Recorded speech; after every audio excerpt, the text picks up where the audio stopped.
February 9th, 2004, 7:27 p.m. A 911 call crackles through the dispatcher's radio in Grafton County, New Hampshire. A car accident on Route 112, they said. Nothing unusual for this treacherous stretch of mountain road, known locally as the Curve of Death. Emergency responders had been here dozens of times before. Drunk drivers, teenagers taking the turn too fast, tourists unfamiliar with black ice. But when Sergeant Williams arrived at the scene 19 minutes later, his headlights illuminated something that would haunt him for the rest of his career. A black Saturn sedan sat crumpled against the snowbank, steam rising from its damaged hood like ghostly fingers in the frigid air. The driver's side door hung open.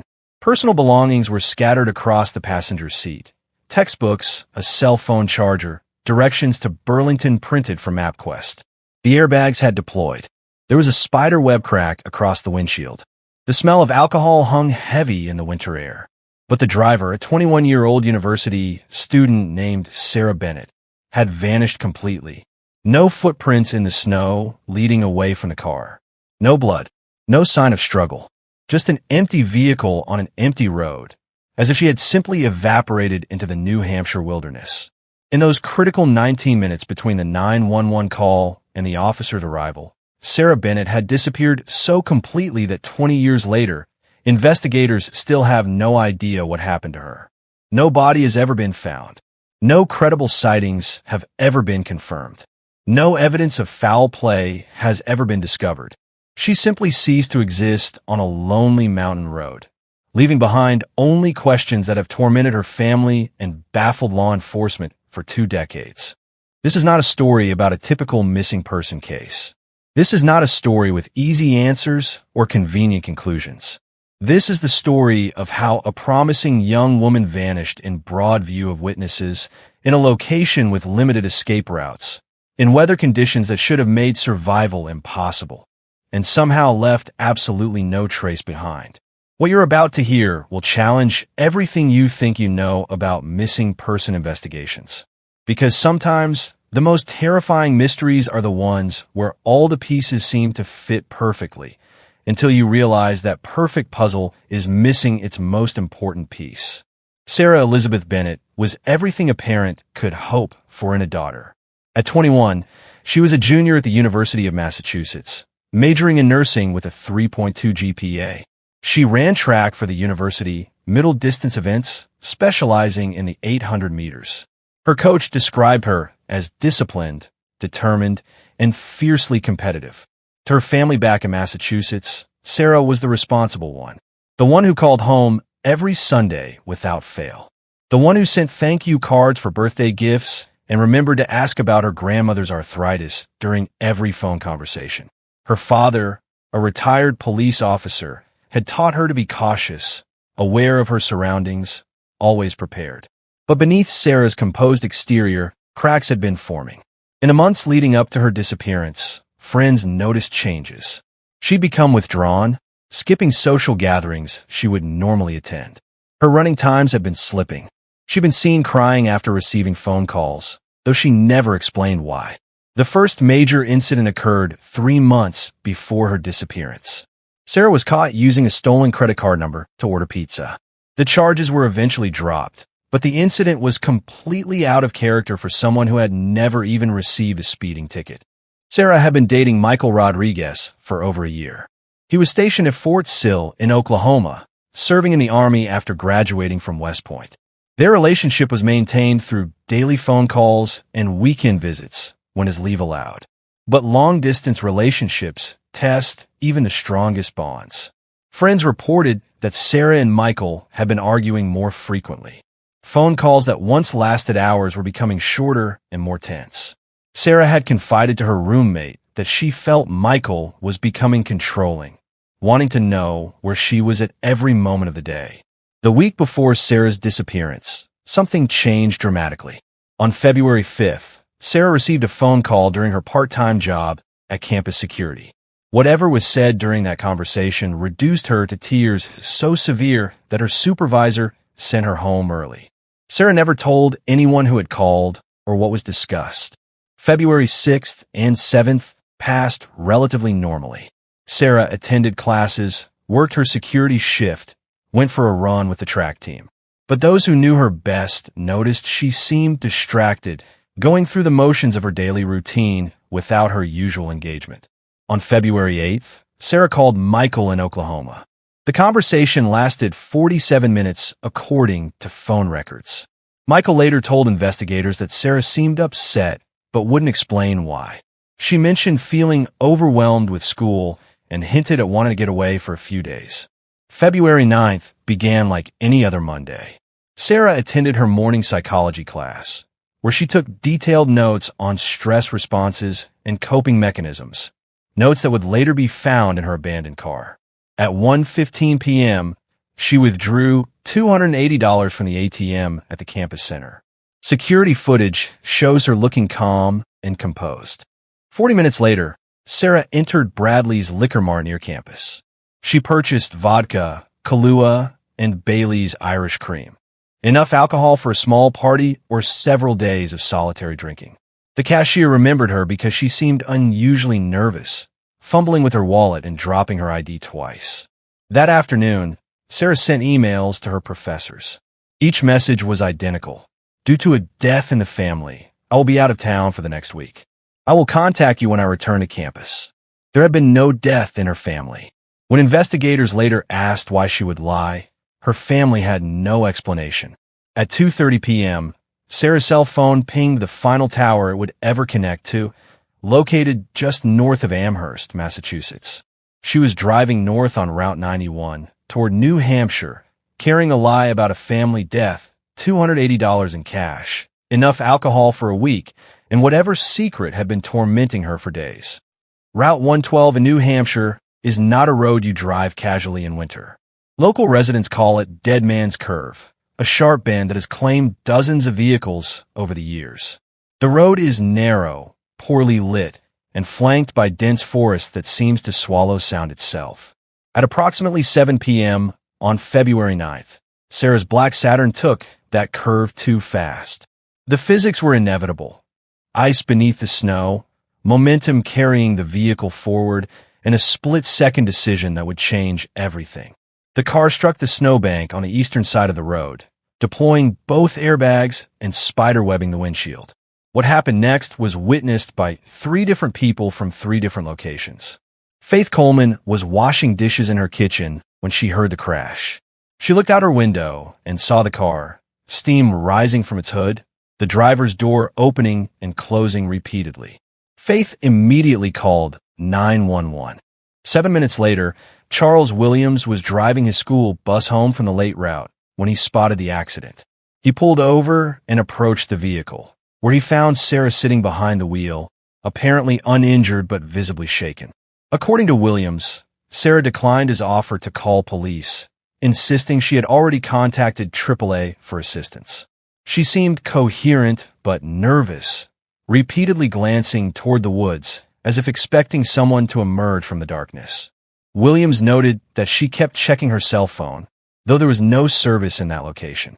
Williams drove home and called 911 at 7:43 p.m. When State Trooper Davis arrived 3 minutes later, the car was empty. Sarah Bennett had vanished. Trooper Davis approached the Saturn with his flashlight cutting through the darkness. The driver's door remained open, as if Sarah had just stepped out moments before. The engine was still warm. The hazard lights were flashing in a steady rhythm that seemed to mock the silence. Inside the vehicle, Davis discovered what he later described as a carefully curated chaos. Sarah's textbooks were stacked neatly on the passenger's seat, as if she had organized them before leaving. Her cell phone charger was coiled and placed in the cup holder.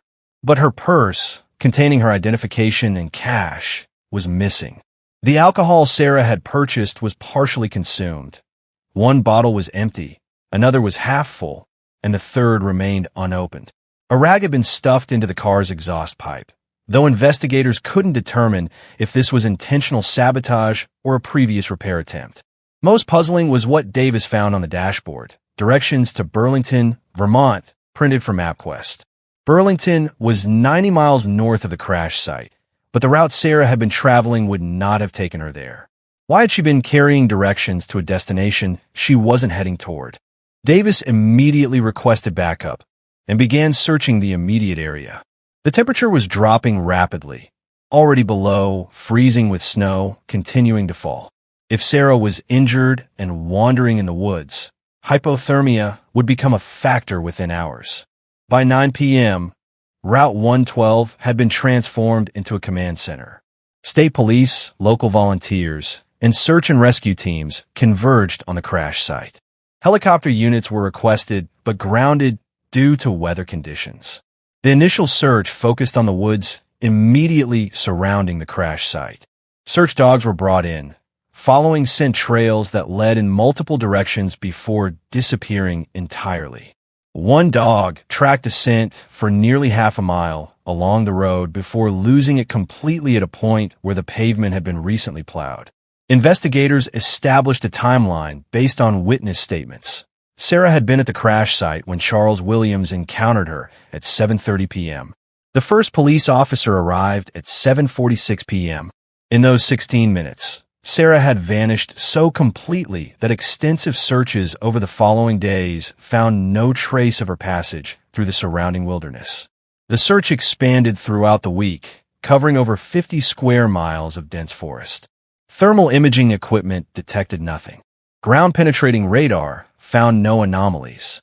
Divers searched nearby streams and ponds despite the freezing conditions.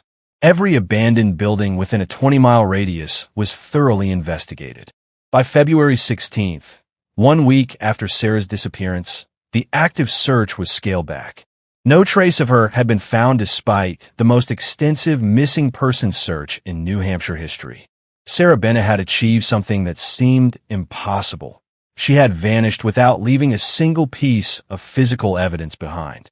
Sarah's father, Robert Bennett, was not satisfied with the official investigation. A retired police detective with 30 years of experience, he understood how quickly cases could go cold when initial leads failed to materialize. 3 days after his daughter's disappearance, he drove to New Hampshire and began his own investigation. Robert's theory centered on what he called the tandem driver hypothesis. He believed Sarah had been followed to New Hampshire by someone she knew, someone who had been the source of her recent distress. This person, he theorized, had either caused the accident or arrived shortly after it occurred.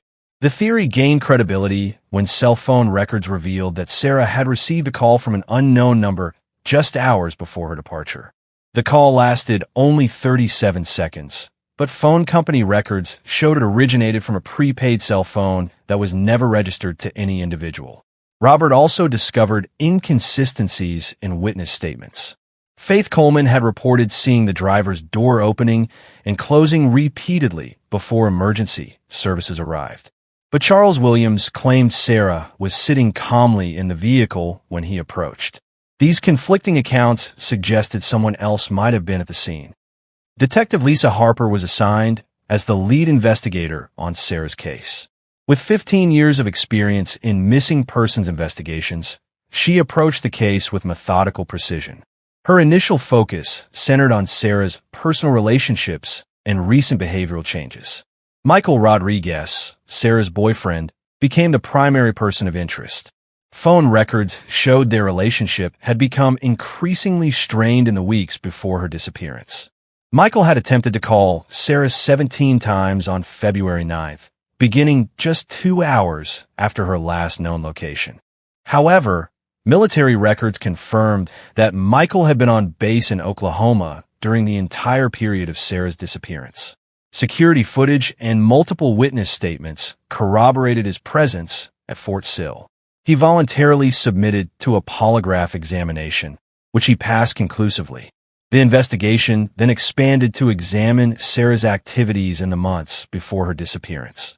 The stolen credit card incident was thoroughly reviewed, but investigators found no connection to organized crime or drug activity. Sarah's financial records showed no unusual transactions or suspicious deposits. 21 years have passed since Sarah Bennett vanished on Route 112. The case has been transferred to the New Hampshire Cold Case Unit, where it joins thousands of other unsolved disappearances. Advanced DNA analysis has been performed on every piece of evidence collected from the crash site. None of it has yielded new leads. In 2019, new ground-penetrating radar technology was used to search the area around the crash site. Investigators were looking for any evidence that Sarah might have been buried in the immediate vicinity. The search revealed several anomalies in the soil, but excavation found only natural rock formations and root systems. The most frustrating aspect of Sarah's case is not the lack of evidence. It's the abundance of evidence that leads nowhere. Every physical clue, every witness statement, every piece of circumstantial information seems to point toward a logical explanation that doesn't exist. Sarah Bennett disappeared under circumstances that should have made her easy to find. She vanished from a location with limited escape routes, in weather conditions that would have left tracks, during a time period measured in minutes rather than hours. Yet she achieved something that seems impossible in our connected, surveilled modern world. She simply ceased to exist. Sarah Bennett would be 41 years old today. She might have graduated from nursing school, married, had children, built a career helping others.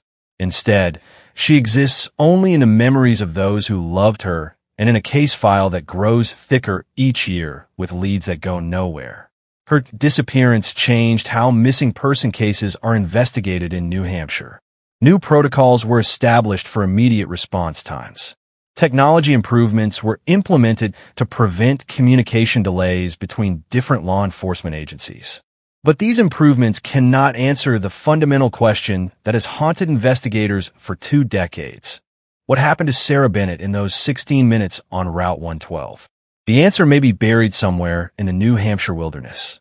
It may be locked in the memory of someone who has never come forward. Or it may be something far more complex than anyone has yet imagined.